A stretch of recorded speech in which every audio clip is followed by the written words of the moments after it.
Je suis restée chez moi. À 20h, le soir du réveillon de Noël, alors que j'étais sur mon canapé en jogging en train de finir un bol de soupe à l'oignon réchauffé, mon téléphone s'est éclairé avec un nouveau message de mon père. Où est le chapon? Tu étais censé l'apporter.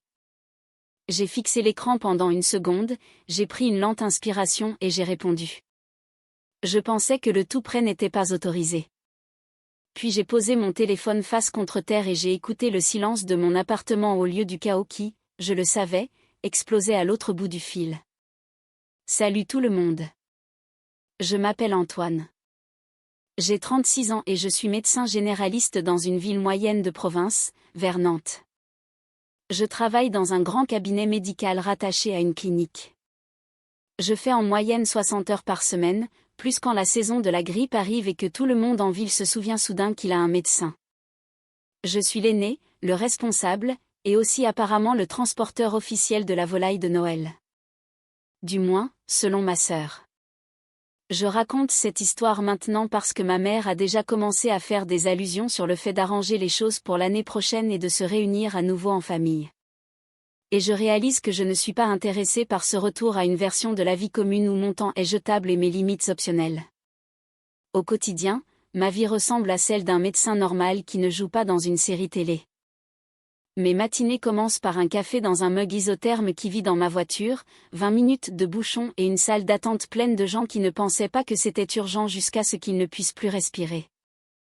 Je partage mon temps entre les consultations, la saisie des dossiers sur mon logiciel sous des néons impitoyables, et le fait d'être la personne que les infirmières attrapent quand la tension ou la glycémie de quelqu'un devient terrifiante. Mon téléphone vibre constamment avec des messages sur le portail de santé. Et docteur, est-ce que cette éruption est normale? Est-ce que je peux boire de l'alcool avec ce médicament? J'ai oublié de vous mentionner ça lors de mon dernier rendez-vous. Et puis il y a mon deuxième boulot non officiel, être la hotline santé personnelle de ma famille et leur système de survie. Mes parents m'ont eu assez jeune. J'ai 36 ans. Ma sœur Léa en a 32. Notre mère est une institutrice à la retraite. Notre père travaillait à la maintenance pour la mairie jusqu'à ce qu'il fasse un petit infarctus il y a 5 ans et passe à temps partiel. On a grandi dans une petite maison où l'on pouvait sentir le dîner de n'importe quelle pièce, où l'on mangeait à table tous les soirs et où le temps en famille n'était pas négociable. Léa a toujours été l'artiste de la famille. Elle a épousé son petit ami de la fac, Thomas, qui travaille dans le commercial pour une boîte de boissons régionale. Et maintenant, elle est mère au foyer avec 2 enfants et un compte Instagram qui ressemble à une explosion de déco de Noël Pinterest. Selon mes parents, elle est tellement créative, tellement occupée avec les petits, et une hôtesse si naturelle. Moi, je suis celui qui est parti faire son internat, qui a contracté des dettes pour ses études et son installation, et qui gagne maintenant bien sa vie. Selon tout le monde, Antoine peut gérer. Ça couvre tout, depuis le fait de conduire mes parents à leurs examens médicaux jusqu'à payer l'intégralité des courses puisque je gagne plus. Cette dynamique n'est pas apparue du jour au lendemain. Elle s'est construite sur des années, à travers 1000 petites scènes. Il y a eu 7 fois, il y a 5 ans, quand papa a fait son malaise cardiaque. Il a ignoré sa douleur thoracique pendant 3 heures parce qu'il ne voulait déranger personne jusqu'à ce que maman m'appelle en panique. J'étais au cabinet, encore en blouse blanche. J'ai fermé mon ordinateur, j'ai dit à ma secrétaire de décaler mes patients de l'après-midi et j'ai conduit bien trop vite pour les emmener aux urgences. Je suis restée à côté du lit, traduisant le jargon cardiologique en langage clair, argumentant gentiment mais fermement quand un interne essayait de le faire sortir trop tôt. J'ai dormi dans une chaise d'invité en plastique qui me rentrait dans le dos, sursautant à chaque bip du moniteur. Quand il a été stabilisé, maman m'a serré dans ses bras et a dit « Qu'est-ce qu'on ferait sans toi ?» Puis elle s'est tournée vers Léa et a dit « Tu as été si courageuse, ma chérie, de garder les enfants calmes pendant tout ça. » Plus tard, quand ils ont voulu mettre à jour leur testament, devinez à qui ils ont demandé de vérifier les papiers? Pas à un notaire, pas à un conseiller juridique. À moi, parce que tu es médecin, tu t'y connais dans ces trucs-là. Je leur ai dit que je n'étais pas juriste. J'ai suggéré qu'ils prennent un vrai conseil légal. Ils ont acquiescé, m'ont ignoré, puis m'ont quand même envoyé les brouillons en demandant « Est-ce que ça a l'air correct ?» J'ai fini par passer un samedi après-midi à lire du jargon juridique et à faire une liste de points qu'ils devraient poser à un vrai notaire. Ils m'ont remercié en disant, Léa est restée assise avec nous pendant des heures pour passer en revue nos options. Elle s'est vraiment investie. Les fêtes avaient leur propre rituel. Léa adorait recevoir en théorie, mais l'exécution retombait généralement sur moi. Un Noël, il y a 3 ans, j'étais de garde jusqu'à 6 heures du matin pour les admissions à la clinique. J'ai dormi 2 heures, puis j'ai conduit 1 heure jusqu'à chez mes parents avec 3 tartes que j'avais payées dans une pâtisserie parce qu'il n'y avait aucun univers où j'allais cuisiner quoi que ce soit après cette nuit-là. Quand je suis arrivée, épuisée et sentant vaguement le désinfectant hospitalier, maman m'a embrassée et a dit « Dieu merci tu es là. Tu peux ressortir pour prendre des boissons ?» Léa a oublié le cidre et il n'y a plus de glaçons non plus. J'ai fait demi-tour et je suis repartie.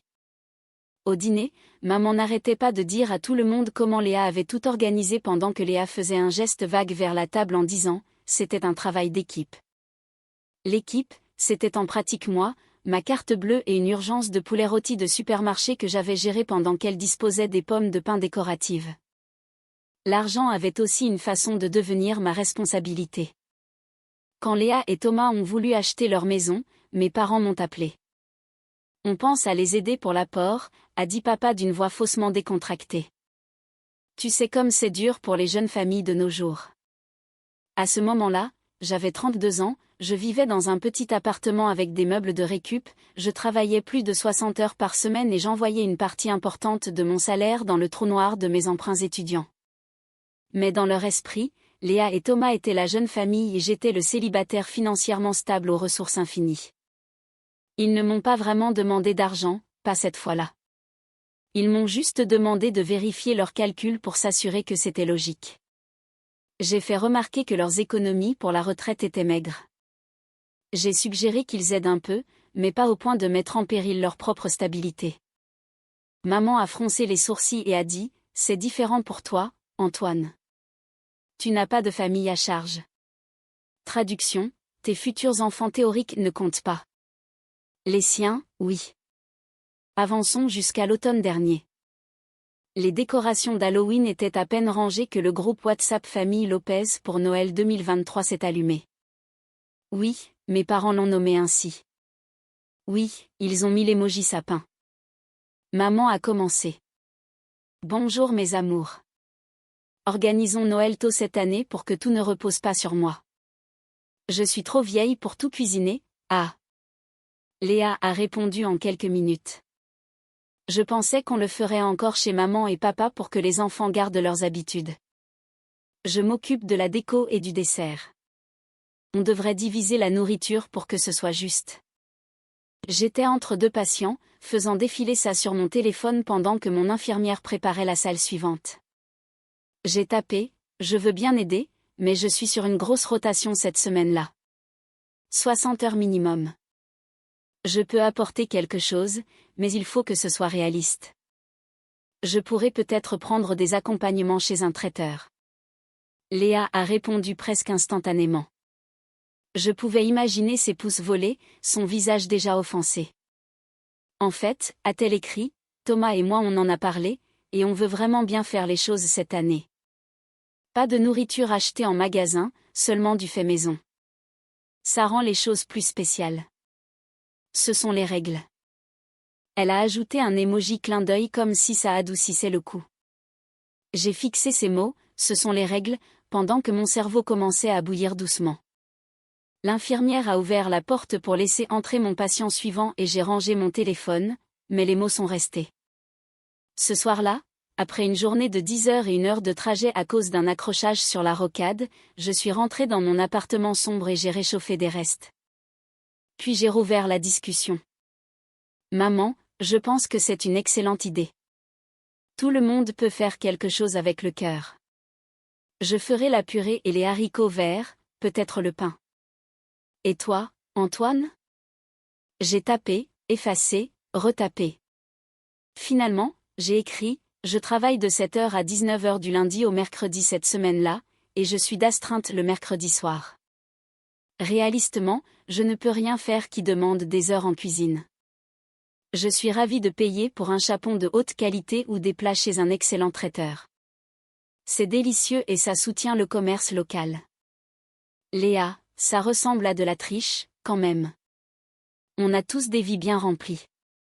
Tout le monde peut mettre la main à la pâte. Thomas est intervenu pour une fois. Ouais mec, c'est juste un repas. C'est la famille. Ce juste un repas m'a frappé de plein fouet. J'ai pensé à tous les justes qu'il m'avait balancés au fil des ans. Juste va chercher maman à son rendez-vous. Juste passe réparer l'ordinateur de papa. Juste regarde cette plaque sur les enfants. Juste appelle ton ami cardiologue pour voir s'il peut prendre papa en urgence. Juste paie les courses. Juste conduis 3 heures après une nuit blanche pour qu'on puisse tous être ensemble. Maman, si Léa s'occupe du dessert et moi des accompagnements, peut-être que tu pourrais t'occuper du chapon. Tu es si organisée. Tu trouveras une solution. Et voilà. Le plat principal. J'ai tapé, donc, je suis censée travailler des journées de 12 heures et aussi cuisiner une volaille entière de A à Z. Quand est-ce que je fais ça exactement? La bulle de Léa est apparue immédiatement. Tu peux préparer la veille. Les gens le font tout le temps. Tu es célibataire. Tu n'as pas à jongler avec des enfants en plus. C'était brutal d'une manière qu'elle n'habillait même plus, et c'est tombé exactement là où elle le voulait. Ton temps compte moins parce que tu n'as ni conjoint ni enfant. Je me suis éloignée du téléphone. J'ai fait ma vaisselle. J'ai pris une douche qui a enfin relâché la tension dans mes épaules. Puis je me suis assis sur mon lit dans une serviette et j'ai relu toute la discussion depuis le début. Maman est trop vieille pour tout cuisiner. Léa veut seulement du fait maison. Ce sont les règles. L'hypothèse que le médecin qui tourne déjà à vide peut magiquement ajouter plusieurs heures de cuisine à une semaine où la moitié de la ville sera malade. Voici le truc. J'adore Noël. J'aime la nourriture, les odeurs, les petits rituels. Mais j'ai commencé à détester celui que je deviens dans cette maison. Fatigué, rancunier, faisant silencieusement tout ce qui est nécessaire pendant que tout le monde m'ignore. J'ai compris qu'il n'allait rien changer à moins que je ne le fasse. Alors j'ai pris une décision qui, pour moi, semblait énorme et pour tous les autres ressemblait apparemment à une trahison. J'ai tapé, je vais être très clair. Je ne peux pas m'occuper de cuisiner une volaille cette année. Je suis prêt à apporter un plat principal ou des accompagnements achetés chez le traiteur. Si ce n'est pas acceptable, je passerai mon tour cette année et on pourra faire quelque chose une autre fois. Puis j'ai posé mon téléphone et je me suis couché. Ils n'ont pas répondu cette nuit-là. Le lendemain matin, entre 2 patients, j'ai vérifié. J'avais 3 nouveaux messages. Maman, ne soyons pas dramatiques, mon chéri. On essaie juste de rendre ça spécial. Léa, on doit tous faire des petits sacrifices pour la famille. Maman fait les légumes. Je fais le dessert. Tu fais la viande. C'est comme ça que ça a toujours fonctionné. On ne demande pas la lune. Thomas, si tu t'organises à l'avance, ce n'est pas si grave. J'ai fixé le c'est comme ça que ça a toujours fonctionné. Ouais, c'était bien ça le problème. J'ai écrit, je ne suis pas dramatique. Je n'ai littéralement pas les heures nécessaires pour cuisiner de la volaille en toute sécurité cette semaine-là sans perdre un sommeil que je ne peux pas me permettre de perdre. J'ai proposé un compromis. Je paie pour une volaille préparée de qualité. Vous avez dit non. Je vous donne ma limite. Je ne ferai pas de volaille maison. Si c'est une condition sine qua non, je ne viendrai pas. Léa a laissé le message en vue. Maman a envoyé un emoji pouce levé, ce qui dans notre famille est le code pour je ne discute plus de ça. Quelques jours plus tard, maman m'a appelé. Antoine, a-t-elle dit, sans même dire bonjour. Je pouvais entendre la radio en fond sonore. Pourquoi es-tu si rigide? Ta sœur prépare ça depuis des semaines. Prépare quoi? Ai-je demandé.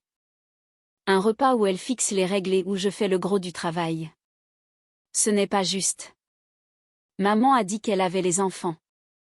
Tu sais quel travail ça représente. Tout ce qu'on demande, c'est un chapon. Maman, ce n'est pas juste un chapon, j'ai dit en gardant une voix calme. C'est des heures de course, de préparation, de rôtissage, de repos, de transport. Une semaine où je suis déjà responsable de la santé de dizaines de personnes. J'ai proposé de payer pour un oiseau entièrement cuit d'un endroit qui fait probablement un meilleur travail que moi de toute façon. Vous avez décidé que ça ne comptait pas. Tu ramènes tout au travail, a-t-elle dit, avec ce ton agacé familier. La famille devrait passer en premier. J'ai fait passer la famille en premier quand j'ai dormi sur une chaise d'hôpital pendant l'infarctus de papa, ai-je dit doucement. J'ai fait passer la famille en premier quand j'ai conduit 3 heures sans dormir pour Noël après une garde de nuit. Mais poser une limite raisonnable ne signifie pas que je ne m'en soucie plus. Ça signifie que je suis humain. Elle a soupiré. Je ne veux juste pas qu'ils se sentent abandonnés. Alors ne les abandonne pas, j'ai dit. Cuisine une volaille plus petite, demande à Léa de le faire, commande des pizzas, mais je ne suis pas le méchant parce que je ne fais pas ce que je ne peux littéralement pas faire en toute sécurité. On a tourné en rond un moment jusqu'à ce qu'elle dise « Eh bien, j'espère que tu y réfléchiras », et elle a raccroché. J'y ai réfléchi. J'y ai réfléchi en écoutant des poumons siffler et des cœurs murmurer.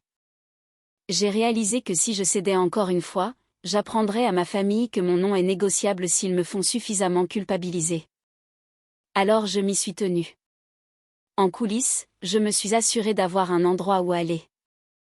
Un ami à moi, Sam, un autre médecin du cabinet, organise chaque année ce qu'il appelle le Noël des laissés-pour-compte pour les collègues qui ne peuvent pas voyager ou n'ont pas de famille à proximité. Quand je lui ai raconté la situation, il a juste secoué la tête et a dit « Mec, ma cousine a fait le même coup pour Pâques. Tu viens absolument ici. » La semaine de Noël est arrivée comme un rouleau compresseur. Le lundi était bondé de patients essayant de passer avant les fêtes. Le mardi n'était pas mieux. Le mercredi, j'étais de garde et j'ai fini par rester tard pour admettre un homme âgé avec une pneumonie dont la fille n'arrêtait pas de s'excuser de gâcher mes vacances alors que je lui disais calmement que c'était littéralement mon travail.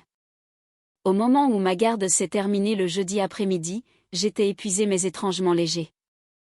J'ai conduit jusqu'à chez moi à travers des quartiers pleins de voitures garées, apercevant des tables dressées et des gens à travers les fenêtres. J'ai réchauffé ma soupe, mis mon jogging et envoyé un texto à Sam. Je suis là dans 1 heure. Puis j'ai vérifié le groupe familial. Maman avait envoyé quelques messages joyeux le matin. Joyeux Noël mes amours. Photo de son chemin de table. Photo des enfants de Léa avec des bonnets de Noël. Aucune mention de moi. Personne n'avait posé de questions sur le chapon. Personne n'avait dit « Alors, c'est quoi le plan ?» Soit il supposait que j'avais cédé, soit que l'univers fournirait miraculeusement un oiseau. À 19 heures, mon téléphone a sonné. Maman. J'ai laissé aller sur messagerie. J'étais en train de finir d'emballer les boîtes que j'avais promis d'apporter chez Sam. Une bûche de Noël achetée en pâtisserie et un sachet de salade. Zéro culpabilité. À 20h03, mon écran s'est éclairé avec le message de papa. Où est le chapon ? Tu étais censé l'apporter. J'ai vraiment ri. Ce n'était pas méchant. C'était ce rire surpris, un peu hystérique, qu'on a quand les gens refusent absolument de voir la réalité. J'ai répondu, je pensais que le tout prêt n'était pas autorisé. Il a répondu presque instantanément. On pensait que tu le faisais. Tout le monde est là à attendre. Le four est prêt. J'ai tapé, je vous ai dit plusieurs fois que je ne cuisinerais pas de volaille. J'ai proposé d'en acheter une. Vous avez refusé. J'ai fait d'autres projets. La bulle de texte est apparue, a disparu, est apparue à nouveau. Puis l'appel de maman est arrivé, puis Léa, puis papa encore. J'ai coupé la sonnerie, glissé le téléphone dans ma poche et je suis parti chez Sam. Chez lui, il y avait environ 10 personnes, des infirmières, un kiné, un pharmacien, quelques internes.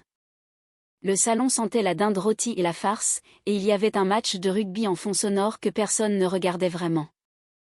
La femme de Sam m'a mis un verre dans la main et a dit, la règle c'est, pas de boulot pendant 30 minutes. Après ça, tu peux décharger tout ton stress. Ce n'est qu'après le dessert que j'ai vérifié mon téléphone à nouveau. Un mur de messages m'attendait. Maman, je ne peux pas croire que tu nous fasses ça. On n'a pas de plat principal. Tout le monde est déçu. Léa, les enfants pleurent parce qu'il n'y a pas de viande. Tu es contente? Tu as gâché Noël pour une question de principe. Thomas, pas cool, mec. Tu aurais pu au moins nous prévenir sérieusement. Papa, ce n'est pas comme ça qu'on t'a élevé. Quelques membres de la famille élargie s'étaient aussi incrustés. Tante Linda, qu'est-ce qui se passe chez vous? Ta mère a l'air bouleversée. Cousin Mike, waouh, mec. Un peu extrême, non? Je suis remontée dans la discussion juste pour m'assurer que je n'avais pas halluciné en écrivant ma limite. Non, c'était bien là. Plusieurs fois. Je ne ferai pas de volaille maison. Si c'est une condition sine qua non, je ne viendrai pas. J'ai pris des captures d'écran, pas pour les posters, juste pour me rappeler que je ne perdais pas la tête. Plus tard cette nuit-là, quand je suis rentrée dans mon appartement calme, j'ai rappelé mon père. Il a décroché à la première sonnerie. Alors, a-t-il dit sans préambule. Tu penses avoir prouvé ce que tu voulais? Je n'essayais pas de prouver quoi que ce soit, j'ai dit. Je vous ai dit ce que je pouvais et ne pouvais pas faire. Vous avez tous choisi de l'ignorer. Tu nous as laissés en plan, a-t-il dit. Ta mère était humiliée. Léa a tellement travaillé sur tout le reste. Papa, j'ai dit en gardant une voix égale. Qu'est-ce qui a empêché Léa ou toi d'acheter un chapon hier ou ce matin, ou d'en cuisiner un vous-même? Silence. Après un moment, il a dit, on pensait que tu ferais comme d'habitude. Exactement, j'ai dit. C'est ça le problème. Il a soupiré. Tu sais que ta mère vit pour ses fêtes. Je sais, j'ai dit. Et je ne suis pas responsable de tous les rouages nécessaires pour qu'elles arrivent. J'ai un travail exigeant. J'ai proposé une alternative raisonnable. Vous l'avez refusée. Vous n'avez pas eu de chapon parce que vous avez décidé que mon temps et mes limites comptaient moins que l'esthétique de Léa. Ce n'est pas juste pour ta sœur. Qu'est-ce qui n'est pas juste? J'ai coupé doucement. C'est de s'attendre à ce que je fonctionne comme votre chef personnel, chauffeur, banquier et médecin de garde tout en traitant chaque nom comme une attaque personnelle. Je ne peux plus le faire. Je ne le ferai plus. Il est resté silencieux un long moment. Puis il a dit, ta mère a pleuré. Je suis désolée qu'elle soit triste, j'ai dit, vraiment, mais ces sentiments n'effacent pas le fait que vous aviez les informations nécessaires et que vous avez choisi de ne pas agir. C'est votre responsabilité. Il n'a pas aimé ça.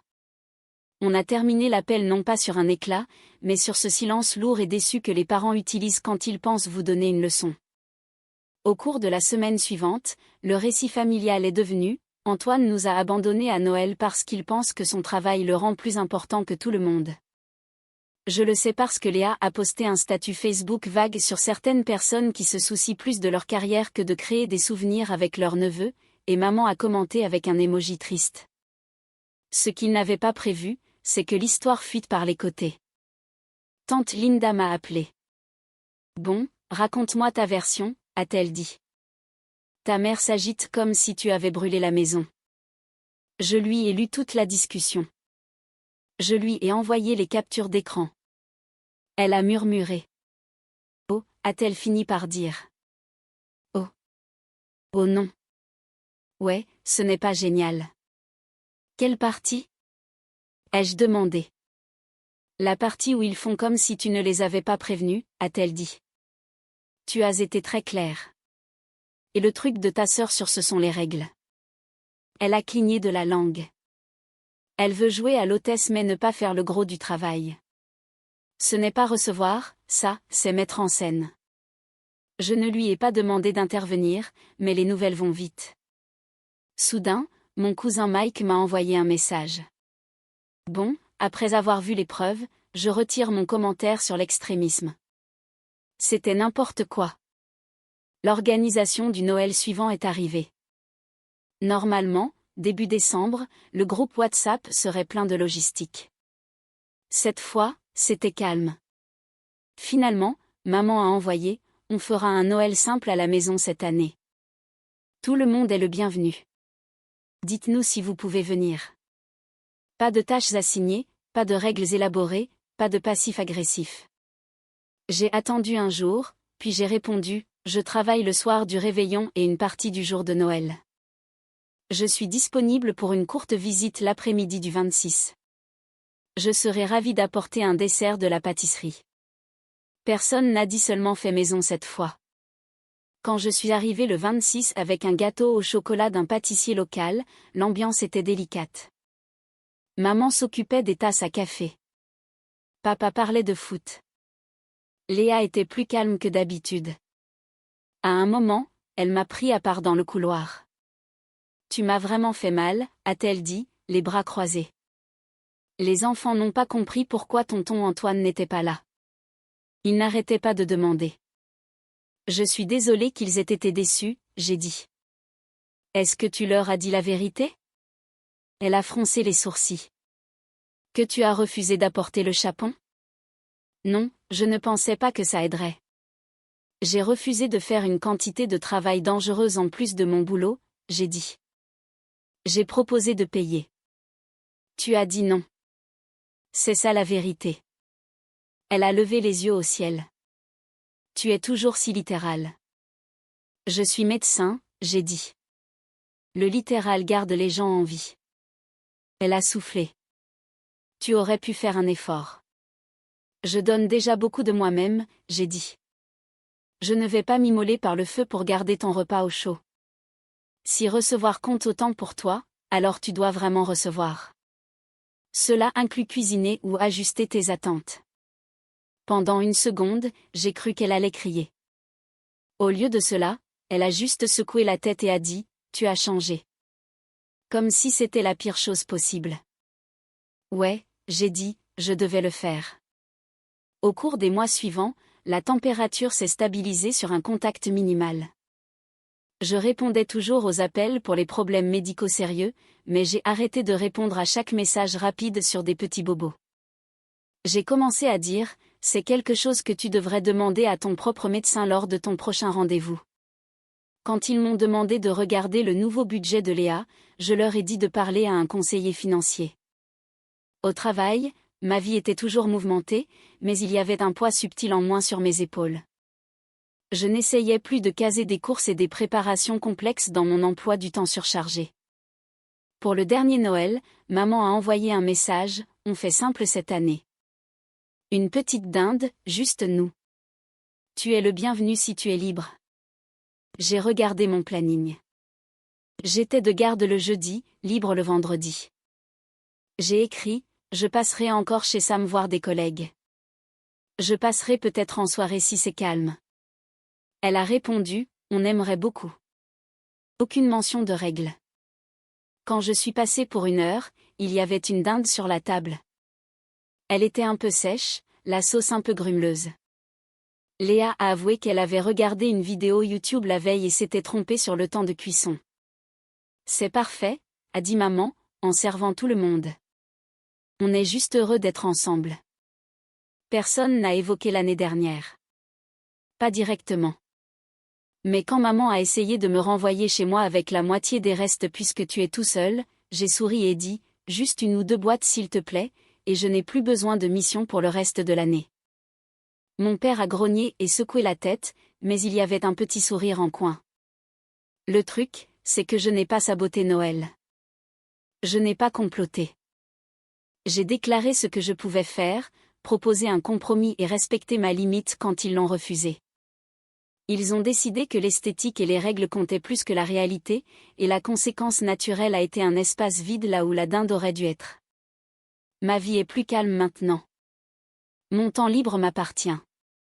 Je continue de voir mes parents, d'envoyer des cadeaux à mes neveux. Mais je ne me porte plus volontaire chaque fois que quelqu'un dit on a besoin d'eux. En me regardant. S'il y a une leçon ici, ce n'est pas qu'il faut faire exploser les fêtes pour prouver quelque chose. C'est que quand vous arrêtez calmement de combler tous les vides que les autres créent, ils ressentiront cette absence comme une urgence. Ils diront que vous avez changé alors que ce que vous avez fait, c'est prendre du recul et laisser leur choix porter leurs propres conséquences. Je n'ai pas détruit les traditions. J'ai juste arrêté de subventionner leur refus de s'organiser. Et quand le plat principal n'est pas apparu, l'univers a simplement fait le calcul. C'est incroyable de voir à quel point les dynamiques familiales peuvent devenir toxiques sous couvert de tradition. Antoine a parfaitement raison, être médecin ne signifie pas être à la disposition totale des caprices des autres, surtout quand on travaille 60 heures par semaine. Poser des limites, c'est parfois la seule façon de se faire respecter. Une histoire qui résonne beaucoup avec tous ceux qui sont considérés comme le pilier